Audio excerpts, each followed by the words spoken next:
Bonjour tout le monde, Xbox ingénieur en développement et système d'information. Donc on va continuer notre cours à propos des collectors. Donc bienvenue dans la troisième partie. J'espère que vous avez bien compris les deux autres parties. Donc maintenant on va parler des calculs des statistiques. Donc ce sont des méthodes, plusieurs méthodes prédéfinies qui sont très importantes. Donc calcul des statistiques, on a plusieurs méthodes, par exemple summarizing table, summarizing int, summarizing long. Donc on va voir chaque méthode, chaque méthode. Oui. Donc par exemple ici on a plusieurs méthodes summarizing int. Donc il permet de transformer nos éléments de notre liste en des int, puis pour faire des calculs. Par exemple ici get average, c'est une méthode prédéfinie par Java 8. Get average permet, permet de calculer la moyenne de ces éléments.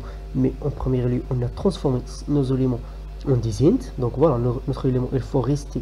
On a dit à nos éléments de rester des int. Et ensuite, on a calculé la moyenne.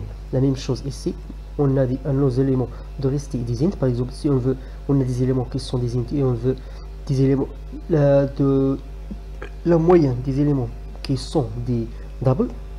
On peut faire tout simplement faire ici summarizing variable et on va calculer avec la moyenne. Donc on va voir comme résultat un résultat de type table. Donc maintenant on a travaillé avec summarizing in. Par exemple ici get max pour calculer max de liste. Donc voilà c'est 5, get min c'est 1 et get sum pour calculer la somme. Donc bien sûr on va voir tout ça dans la pratique comme d'habitude.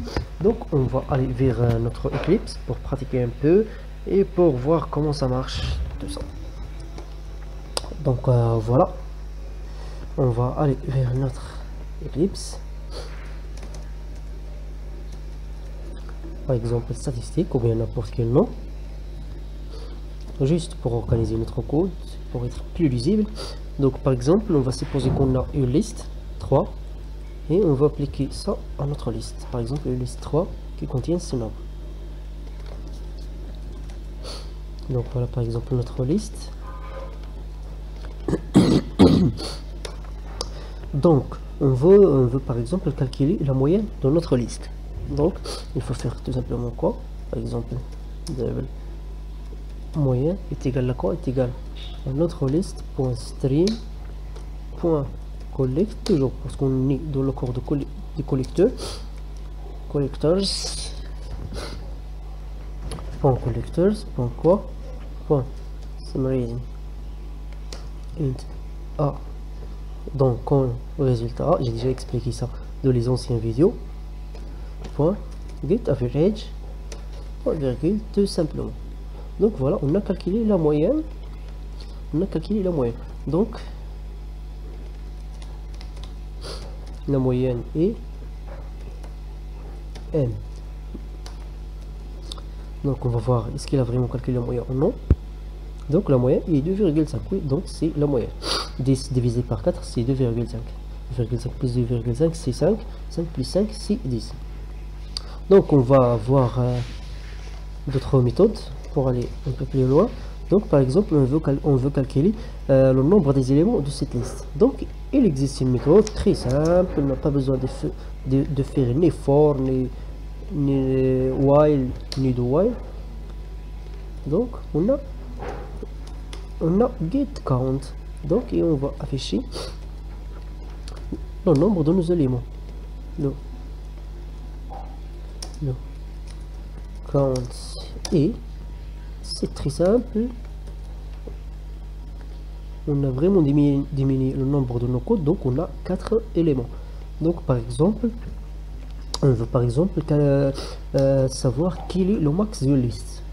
On a une liste et par exemple en Java 3 ou bien en Java 5 et 7 on a besoin de parcourir la liste, de comparer les deux éléments, chaque deux éléments, et pour savoir qui est le max, il faut faire f supérieur, beaucoup de choses. Mais maintenant c'est très simple grâce à Java 8.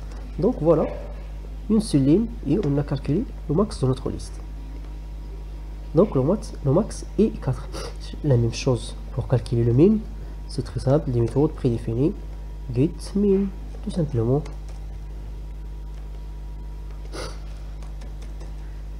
Vraiment, c'est des choses qui sont très simples.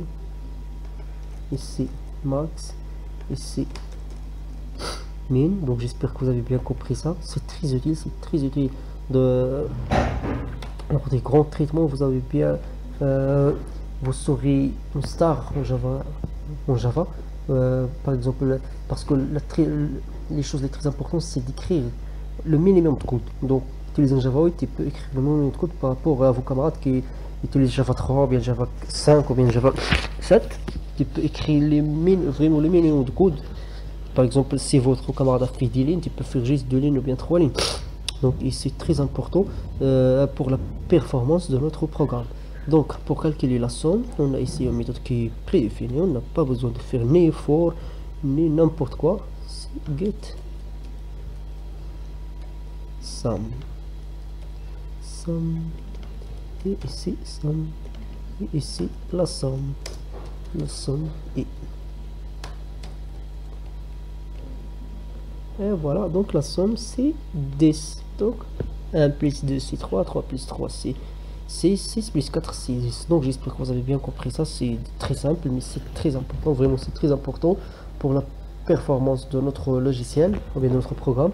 Donc au revoir et à la prochaine vidéo.